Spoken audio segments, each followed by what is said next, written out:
There's been a lot going on in WoW for the last couple of weeks, so I'm going to go ahead and dive right in. The first topic, an interview with Ian about the future of WoW, which seems small, but there's a lot to digest here. They're going to be making changes to old foundational systems and replacing them with newer modern ones that help the game grow going forward. This dives into what I've already talked about in a previous video, with the changes that slipped into the latest patch that broke everything in raids, where they're testing experimental tech to make the game better going forward, and it wasn't quite ready to go live, and, well, hopefully it learned from that. But this further doubles down on the fact they're working on such tech. They are trying to make the engine and servers better and more accommodating for the game's features going forward, and Ian himself has doubled down on it here in this interview, which is much bigger confirmation than just the blue post that was in the forums I shared in a previous video. Things are happening behind the scenes.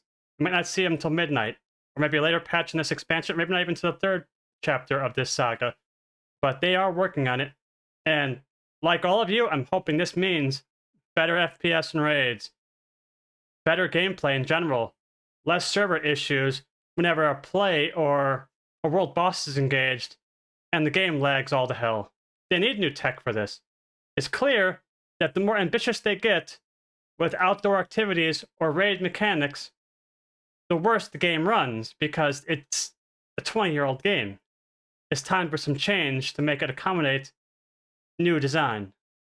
The next topic is talking about raid design. There's an interview here which Maximum from Liquid Guild asked a few questions, but the big standouts to me, really, I want to talk about in my field anyway, is visual clarity, add-ons, weak auras in general, and encounter design. And they're doubling down that they're trying to improve visuals and encounter clarity so you don't need to rely on add-ons so much. My opinion that this is still going to be what it's always been in the past, because they've said this many times. They're going to improve visuals, they're going to improve encounter clarity, and then they do in some ways, but in other ways it stays the same, and it's still bad.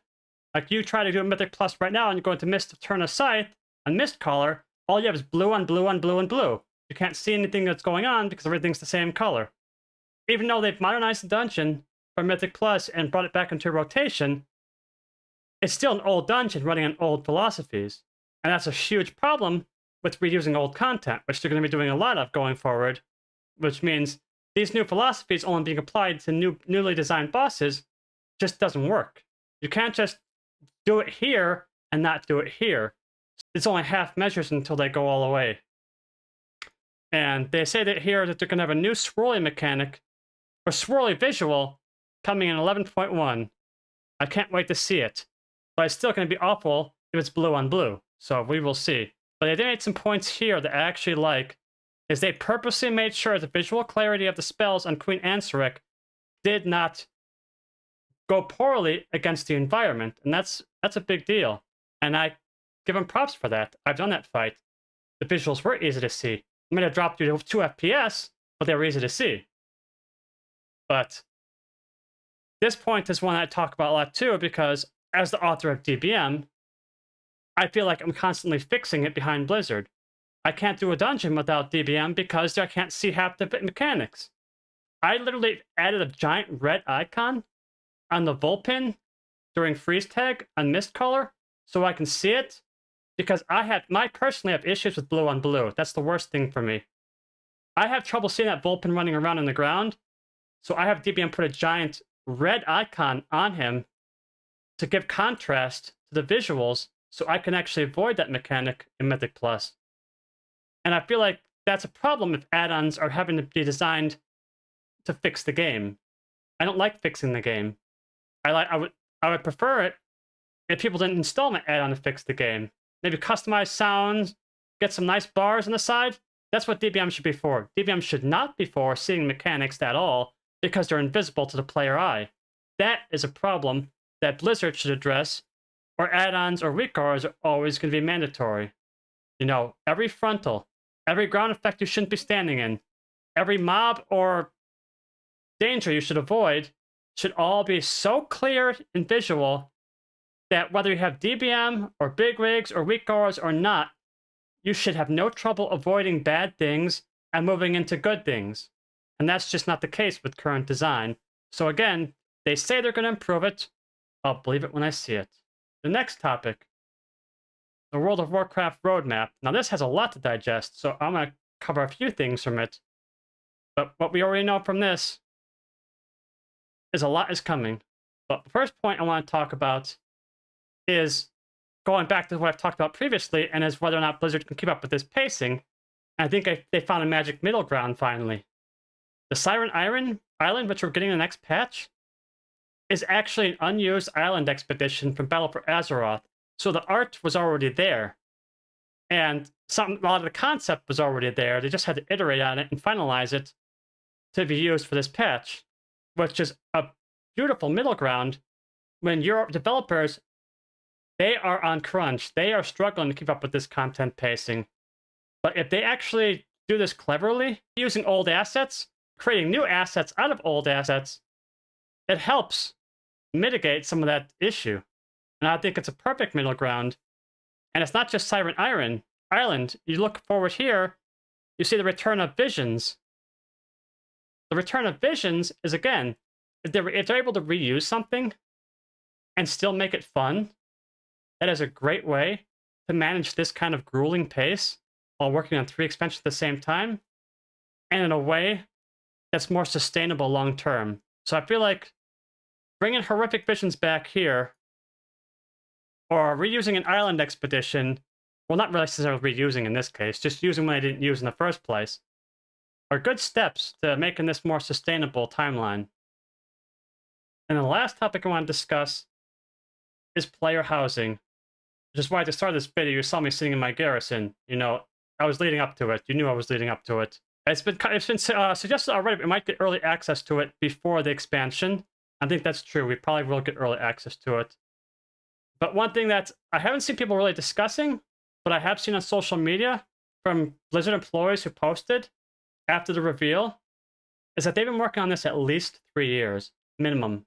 And that's been confirmed they have a team that's dedicated to this. Like, this is the team's only job. So they have certain people working on player housing who work on nothing else.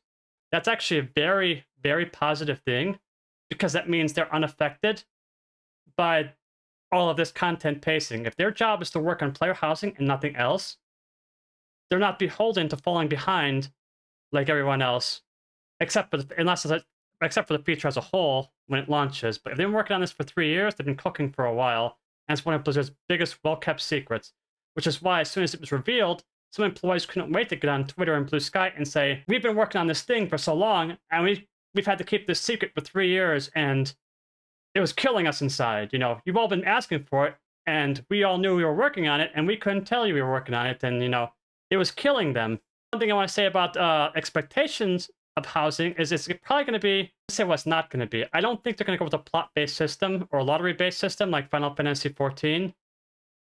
They can't just introduce this feature and then say, but it's not for everyone, it's for the lucky. That will not fly. At the same time, they can't say, everyone gets a house, and you can see everybody's house in the world. If a server has, I mean, let's just put it this way. Old servers had about 5,000 players. You know, new modern servers have way, way more, because they have technology like sharding and layering that let them load balance much larger populations, minus when a world boss is pulled. But anyways, the point being, I think they're going to go with something more Garrison-esque, where player housing is instanced per player. Unless you're in a group with that player, then you see the group leaders. So let me go back into my garrison. You know, nice cozy fire, Christmas decorations up. Garrisons really were, if you think about it, the first iteration of player housing. They just didn't land on what people want from player housing, because obviously they fall short. You know, this was the first step. Nonetheless, I do think that garrison technology is going to be foundational to player housing. And don't take that as a, oh no, that means it's going to suck. No, again, they've been working on this a long, long time. They were able to start from this 3+ years ago. It's going to be much more evolved now.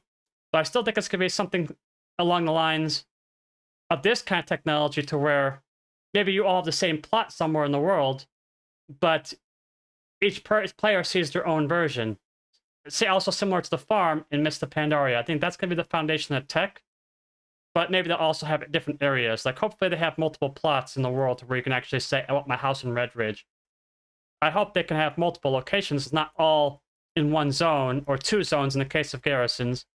But I do think it's going to be very similar to this technology, to where inside your own instanced version of it, you're probably going to have a plot system where you could build all kinds of stuff, have all kinds of doodads, and hopefully, like this garrison, be able to hang up your own holiday decorations anytime you want. Yeah, what do you want? Because I still come to my garrison every year to hang up Christmas decorations. Like, I came here earlier today just to put these Christmas decorations up because it feels good to do. This is the closest thing we have to player housing, so I can't wait till we have the real thing. It's going to be amazing. And all the things we're going to be able to unlock for it, make it just something that's ours. I think that's going to be fantastic. I very much look forward to it. And that's pretty much all I have to say for this week. But I'm going to continue doing videos like this because one thing you've noticed on this channel, there have been a lot of gaps in my content, and that's because I only made a video if I had one topic that was worth an entire video of discussion. The problem is, there's not always enough to talk about for one topic. And so I have these large gaps in my videos because I don't want to upload a video that's 1 minute long because that's all I have to say about one topic. So I decided to do this new series where now I might do like weekly recaps where I can talk about 4 topics or 3 topics or 8 topics if necessary, to have a video that actually feels like I'm delivering something from me to you. But if you like this format, or if you have suggestions for how to improve it, just please let me know in the comments down below. And also please like and please subscribe to this channel for more videos like this, for more in-depth videos about specific topics when I have stuff to talk about, especially when it comes to performance or add-ons or things I have a lot of technical versatility in discussing. And also, please subscribe to Twitch, or also this channel for live streams as well, where you can see me just playing the game like all of you. And thank you for watching, and I will see you in the next one.